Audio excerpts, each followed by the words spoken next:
Hey cookmates, so today I'm going to be showing you how to make this fantabulous coconut shrimp and chicken fried rice. So the first thing you want to do is to make sure that you season your chicken so it's flavorful on its own, and when it's beaten into, it has that nice taste. It's not just bland. So once that is done, you set that aside and repeat the same process for your shrimp. I use the exact same seasoning as I did for the chicken. I use garlic powder, all-purpose seasoning, and cayenne pepper. Once that is done, you set that aside as well. So the next thing we're going to do now is to proceed to frying our rice, and you might be wondering why I'm doing this. Mind you, this rice is already washed and drained.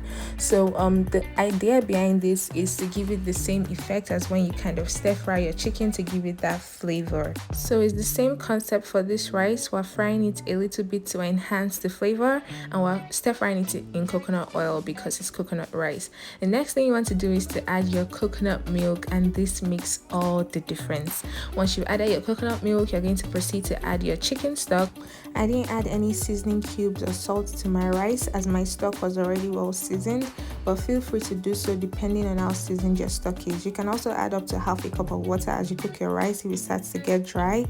Once your rice is cooked, you're going to fluff it up a little bit and proceed to frying your already seasoned chicken and shrimp.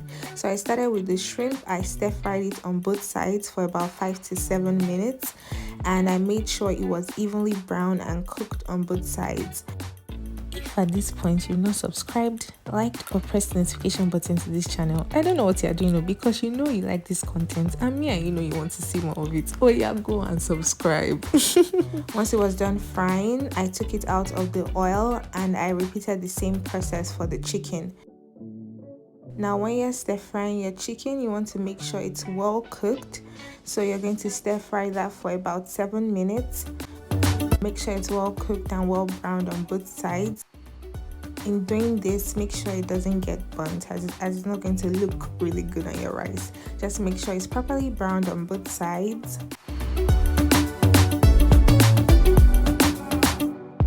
Once the chicken is done, you can then proceed to sauteing your vegetables.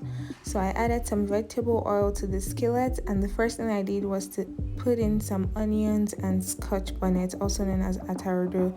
Now if you totally hate the sight of onions, you could use onion powder instead. I also added some thyme leaves at this point, but you can also boil it along with your rice. I'm going to be sauteing my carrots first, as carrots are usually harder than the other vegetables, so to get them a little tender, I'm going to be sauteing them first. Once the carrots are a little bit tender, I'm going to be adding the rest of the veggies. Now I don't like my veggies too cooked, so I'm only going to be sauteing that for about 2 to 3 minutes. We're almost there. So once that is done, I'm going to be adding my cooked rice as well as my cooked chicken and shrimp. We're going to give that a good mix. You want to make sure the rice is evenly decorated. Yes, evenly decorated. So I'm going to be adding one last thing and then we'll be done.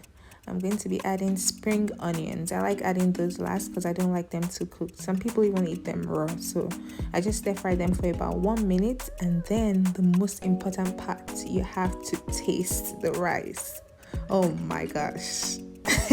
And that's it, guys. That is our fantabulous coconut shrimp and chicken fried rice. It is so yummy. You should try this. Thanks for watching, and I'll see you in my next videos. Bye.